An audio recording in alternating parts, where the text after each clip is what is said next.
Philadelphia. A sweltering summer morning, the kind where the air hung heavy with the acrid scent of asphalt baking under the relentless sun. Wind whipped through the streets carrying dust from nearby construction sites and the faint metallic tang of exhaust from passing cars. Market Street buzzed with the hurried rhythm of the city commuters in crisp suits clutching coffee cups, tourists snapping photos of historic landmarks, and vendors hawking pretzels from steaming carts. Amid it all, no one noticed the boy. Malik Carter, 13 years old, huddled under the scant shade of a rusted bus shelter, his gray hoodie faded and frayed at the edges, pulled low over his curly hair. His dark eyes ringed with shadows, from sleepless nights scanned the crowd, with a mix of wariness and resignation. In his lap sat a crumpled plastic bag holding the remnants of his breakfast, a few stale bread crusts, scavenged from the dumpster behind a fast food joint. His sneakers, once white, were now scuffed gray soles, worn thin from endless miles, walked on unforgiving pavement. It had been nearly a year since his father left him at the edge of a bustling market, muttering something about buying medicine, and promising to return soon. Malik had waited hours, turning into days into weeks, until the cold reality set in. His father wasn't coming back. The streets had become his home, a cruel teacher that taught him survival through hunger pangs and indifferent stares. He learned to blend into the background, becoming invisible in a city that never slowed down. People rushed by, their eyes glued to phones or fixed on distant horizons, stepping over him, like he was just another piece of urban debris. That morning, Malik had staked out his usual spot near the bus stop, hoping for a few coins from passersby, or perhaps a discarded lunch. The heat made his head throb and his stomach growled in protest, but he pushed it down. Complaining didn't fill bellies. He watched as a group of office workers laughed over their lattes, oblivious to the world beyond their bubble. A mother pushed a stroller past him, her child giggling at a toy, and for a moment, envy twisted in his gut. What would it feel like to have someone care like that? A faint sound pierced the din, a low, pained groan from the overgrown lot adjacent to the bus stop. A forgotten patch of weeds and trash hemmed in by chain-link fencing. Malik froze. The city was full of noises, sirens wailing, horns, blaring voices shouting. But this was different, human desperate. He told himself to ignore it. The streets had rules: mind your own business or you'd end up in trouble. People got hurt all the time. Helping could mean getting dragged into something messy, something that could land him in juvie or worse. But then came another sound, a weak, terrified whimper that cut through him like a knife. It reminded him of nights alone in alleys, curled up against the cold, wishing someone, anyone would stop. His heart pounded. Against his better judgment, he stood brushing dirt from his pants and edged toward the fence. Peering through the gaps, he scanned the littered ground, crumpled cans, broken glass, and piles of discarded newspapers fluttering in the breeze. There, half hidden by tall weeds, lay a woman. She was pregnant, her belly swollen prominently under a blood-stained white dress. Her face was bruised, one eye swollen shut, lips split and crusted with dried blood. She clutched her abdomen protectively, her breath shallow and ragged. Blood pooled beneath her, dark and ominous against the dry earth. Malik's breath caught. Panic surged through him. Run, his instincts screamed. This wasn't his problem, but as he turned to leave, her eyes fluttered open, locking onto his. They were filled with raw fear, pleading silently.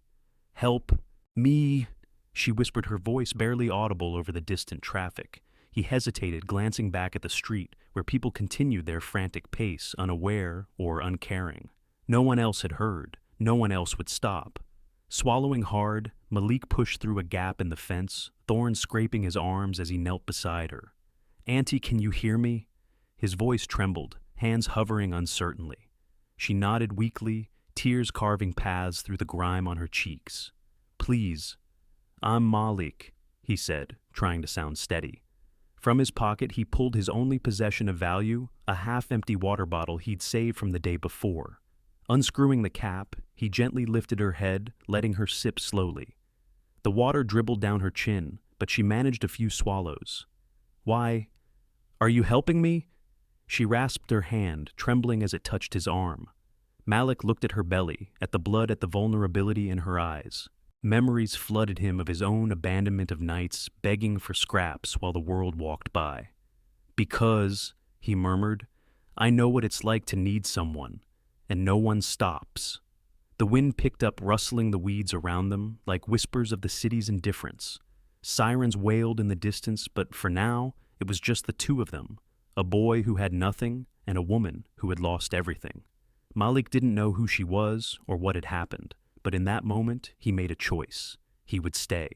He would help.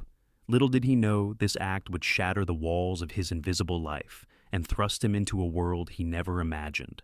As the sun climbed higher, casting harsh shadows over the lot, Malik stood and shouted toward the street, his voice cracking but determined. Help. Someone's hurt. Please. The city continued its rush, but he kept calling, refusing to let her fade into the background like he had so many times.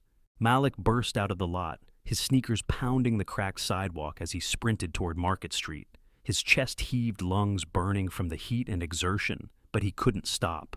The woman's weak pleas echoed in his mind like a siren he couldn't ignore. Help! There's a lady hurt. She's bleeding pregnant. Somebody call an ambulance. His voice cracked raw and desperate, cutting through the midday clamor. The street was a whirlwind of motion. Businessmen in tailored suits barking into phones, mothers dragging toddlers by the hand, delivery cyclists weaving through traffic. Heads turned briefly, eyes flickering with mild curiosity or annoyance, but no one slowed. A young woman in yoga pants glanced at him, then quickened her pace, popping in her earbuds as if to drown out the world. An older man in a fedora muttered something about street kids causing trouble and crossed to the other side. Malik grabbed at sleeves, pleading with strangers, office workers clutching briefcases, tourists with maps unfolded, but they shook him off like an irritating fly. Please, she's dying back there. Call 911. Desperation clawed at him. He spotted a police officer leaning against a squad car, scrolling on his phone. Malik darted toward him, waving his arms. Officer, there's a woman in the lot. She's hurt bad, blood everywhere, and she's pregnant. The cop, a burly man with a mustache and pale skin, looked up slowly, his expression hardening into suspicion. He eyed Malik's ragged hoodie and dirt-streaked face. Kid, you trying to pull something? Don't waste my time with stories. Get lost before I cite you for disturbing the peace. Malik's eyes widened in disbelief. I'm not lying. She's right there. Come see, she needs help now.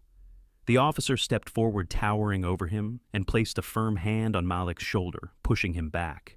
I said move along. We get punks like you making up crap all the time. Tears of frustration stung Malik's eyes, but he refused to back down. He twisted away and kept shouting, his voice growing hoarse. Anyone, please. Amid the chaos, a woman in scrubs, a nurse on her lunch break from a nearby clinic, paused at the edge of the crowd. She had been sipping coffee from a paper cup, but something in Malik's frantic tone caught her ear. She pushed through the onlookers, her brow furrowed. Kid, what's going on? You said someone's hurt. Malik nodded vigorously, grabbing her sleeve. Yes, in the lot. Follow me. She's bleeding, can't move. The nurse hesitated for a split second, then nodded. Show me. Relief flooded Malik as he turned and ran back, the nurse jogging behind him. The officer, grumbling, followed at a distance, radioing for backup just in case. They reached the fence, and Malik pointed through the gap. There, see? The nurse gasped, her hand flying to her mouth. Lying amid the weeds and trash was the woman, her white dress now soaked crimson, her breaths even shallower. Oh my God, the nurse whispered, scrambling through the opening. She knelt beside her, checking for a pulse. Ma'am, can you hear me? The woman's eyes fluttered, but she didn't respond. The nurse turned to the officer, who had finally caught up. Call an ambulance now. She's in labor, massive trauma, possible assault.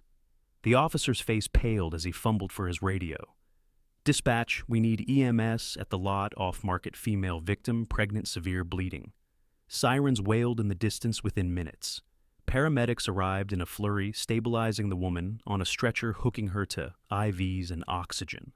As they loaded her into the ambulance, one paramedic glanced at Malik. Kid, you found her good job. You might have saved her life. Malik stood back, hands trembling, watching as the doors slammed shut. He didn't know her name, but the image of her bruised face and swollen belly burned into his memory. The nurse patted his shoulder. You did the right thing. Most people would have walked away. Malik shrugged, mumbling, "Someone had to." 3 days later, in the sterile glow of Jefferson Memorial Hospital's ICU, Elena Hart stirred from her coma. Machines beeped steadily around her tubes, snaking across her body.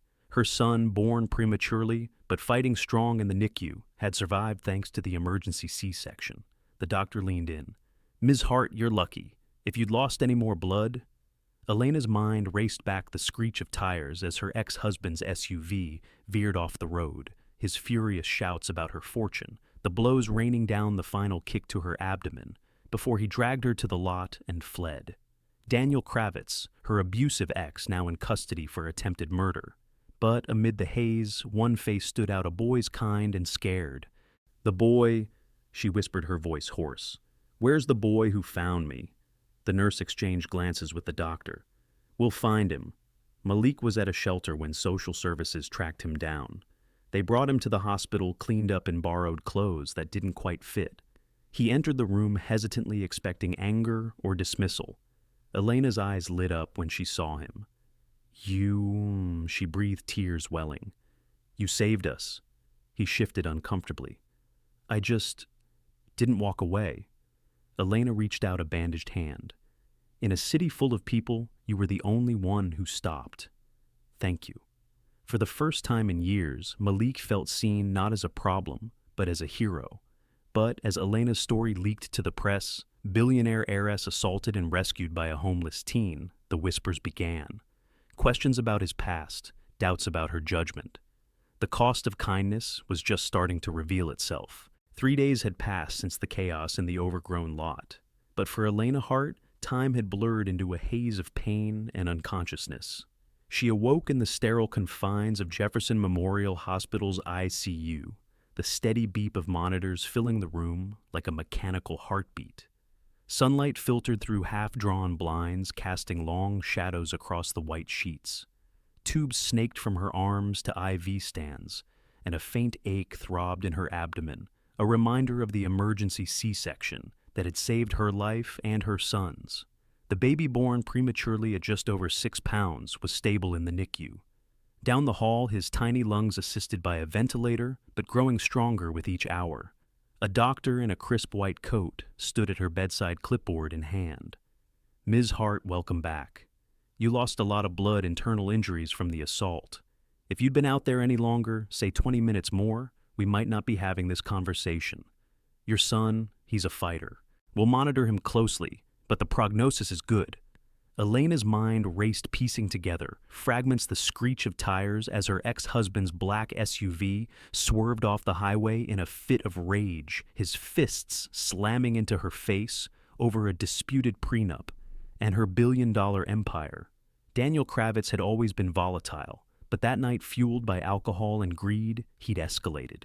He'd yanked her diamond ring from her finger, screaming about "what's rightfully mine," before delivering a brutal kick to her swollen belly.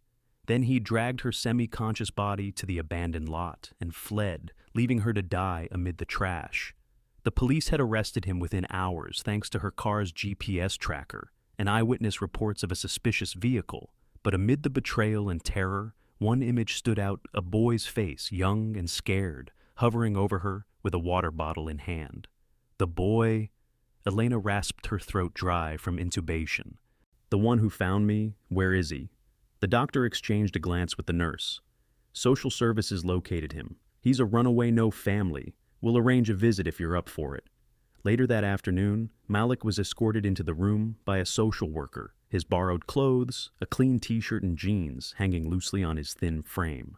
His hair had been combed, but the wariness in his eyes remained as if he expected to be turned away at any moment. He lingered near the door, hands shoved deep in his pockets, avoiding the gaze of the woman who now looked so different. Propped up in bed, her bruises fading under makeup, an air of quiet authority about her, despite the hospital gown. Elena turned her head, her eyes softening as they met his. Tears welled instantly. "You," she whispered, motioning him closer. Malik approached hesitantly, stopping at the foot of the bed. I didn't do much," he mumbled, staring at the floor. "Just got help." Elena shook her head, her voice gaining strength. "You did everything. In a city where people walk by suffering every day, you stopped. You saw me not as some headline, but as a person. She paused, wiping her eyes. I've built companies signed deals worth billions, but in that moment, I was just a scared mother fighting for her child. And you fought for us, too. Malik shifted, uncomfortable with the praise. Why'd that happen to you? You look important. Elena let out a bitter laugh. Important maybe on paper, but money doesn't protect you from monsters like my ex-husband. She glanced at the monitor, tracking her heartbeat. I lost a child once before a miscarriage years ago from stress and a bad marriage. I thought I'd never feel that pain again. But you gave me and my son a second chance. Her words hung in the air, a quiet revelation that made Malik's chest tighten. He thought of his own losses, his mother's death when he was small, his father's abandonment. I know what it's like to be left behind, he said softly. No one deserves that. Elena's expression shifted to resolve. Then let me help you. Come live with me. Let me be the family you deserve. Malik's eyes widened in shock. Me, but I'm nobody. She reached out her hand, steady despite the IV. You're the somebody who saved my life. That's more than enough. As Malik left the room, promising to think about it, whispers began to spread. Nurses gossiped in the halls.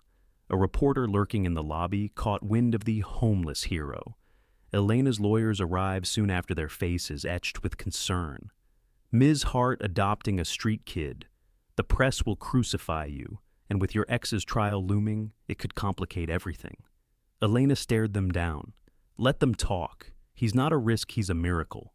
But outside, the storm of scrutiny was already brewing, ready to test the fragile bond forming between a billionaire and a boy from the streets.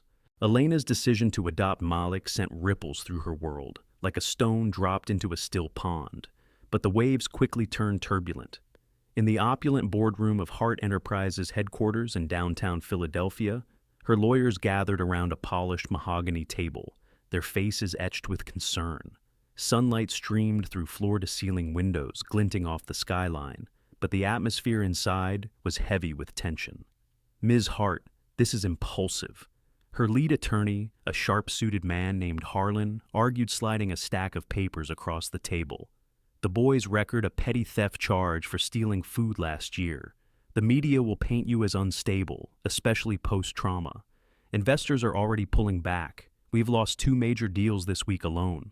Elena, still pale from her recovery, but dressed in a tailored blouse that hid her bandages, leaned forward. Harlan, that petty theft was a starving child surviving.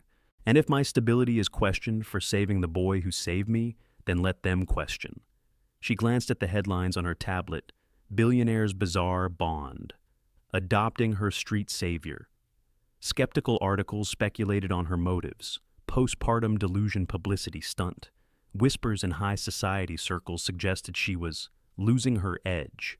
The backlash escalated online. Social media exploded with vitriol, hashtags like "Show Heart Hoax" trending. Comments flooded in, "That black kid's gonna rob her blind once he's in the mansion." Typical rich white lady savior complex until he turns on her. Watch he'll off the baby for the inheritance. Elena scrolled through them. Late at night, her NICU visits to her son interrupted by the glow of her phone. The cruelty stung, but it fueled her. She drafted a single post on her verified account. I survived because a boy with nothing chose kindness over fear. If seeing humanity as a crime, then I'm guilty.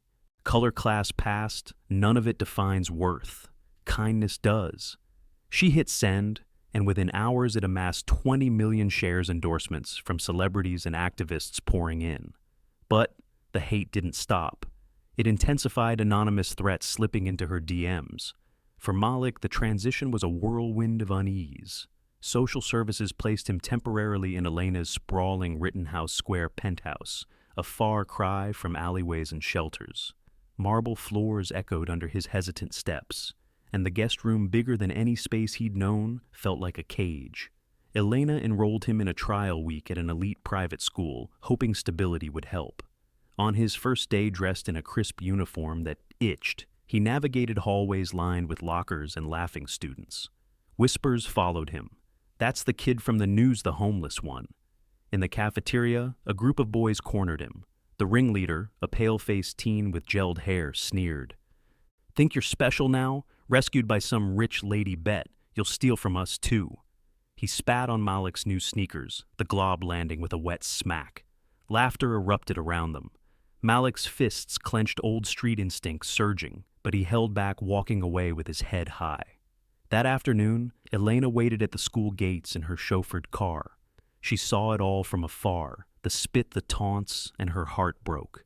In the car ride home, silence hung thick until she spoke. "I'm sorry, Malik. This world, it's uglier than it should be." He stared out the window at the passing brownstones. "I'm used to it." She pulled over at a high-end shoe store, insisting they go in. "Not anymore." As the clerk fitted him with fresh sneakers, Elena knelt to tie his laces herself. "You don't need clean shoes to earn respect, but the people who did that, they need to learn to look you in the eye." Tears brimmed in Malik's eyes. For the first time, he leaned into her embrace.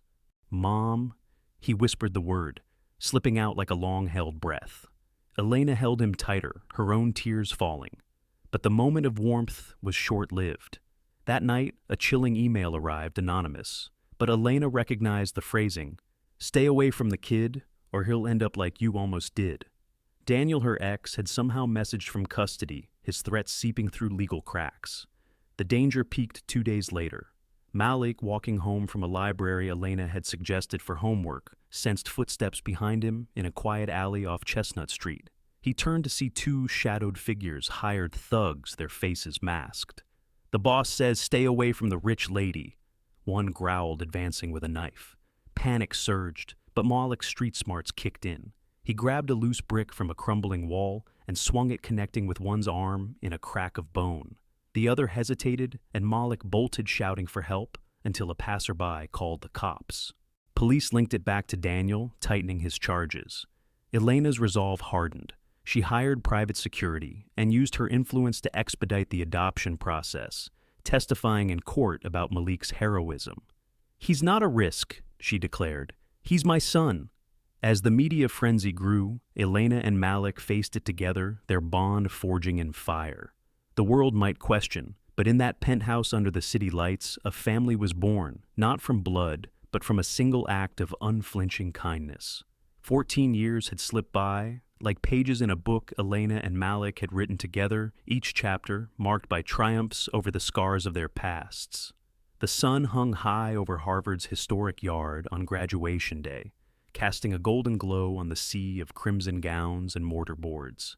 Families buzzed with excitement, cameras flashing as names echoed from the podium.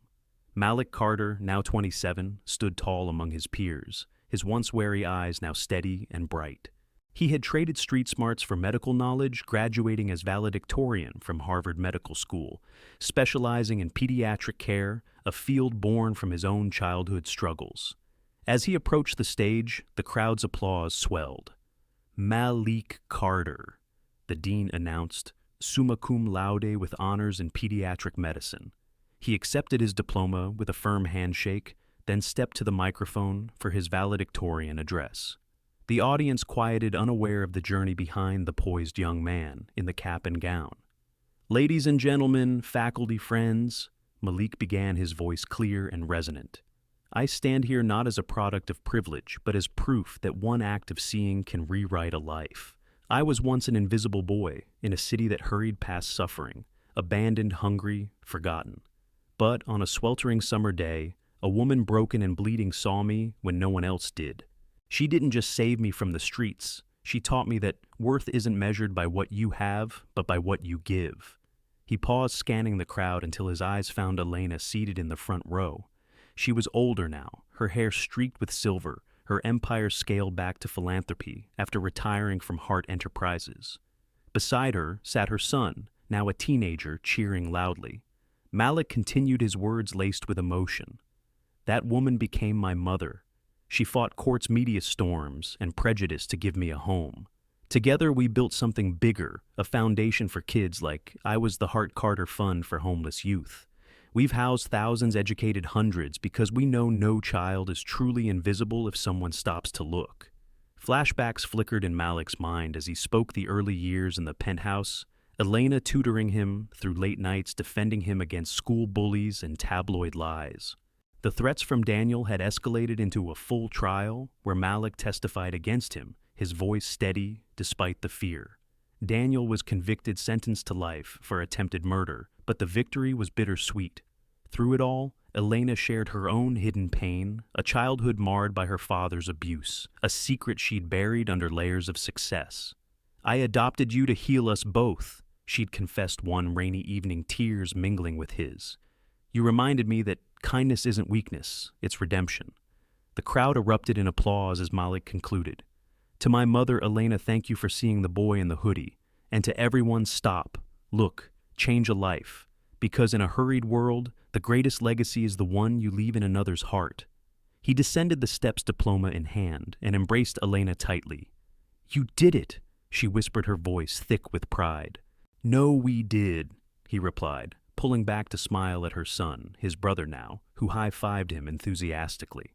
In the years that followed, Malik's path blossomed. He established a clinic in Philadelphia's underserved neighborhoods, specializing in trauma care for children, drawing from his own experiences. The Hart Carter Fund expanded nationwide, lobbying for laws protecting homeless youth from discrimination and providing scholarships that turned street survivors into scholars. Elena, content in her quieter life on a modest farm outside the city, watched her sons thrive, her biological child, pursuing art, Malik saving lives. Malik even found love, marrying a fellow doctor who shared his passion for equity, and they welcomed a daughter, naming her Hope. One evening, as the family gathered on the farm's porch, watching fireflies dance under a twilight sky, Malik turned to Elena. "Do you ever think about that day in the lot?" She nodded, the wind rustling leaves like echoes of that fateful morning. "Every day, the wind carried dust and despair, but it brought you to me." He squeezed her hand. "And now, we're the ones carrying others." Their gazes met the horizon where the city lights twinkled faintly, a reminder that, in a world of hurry, stopping for one could illuminate many. No longer invisible, Malik had become the change, proving that kindness once given multiplies endlessly.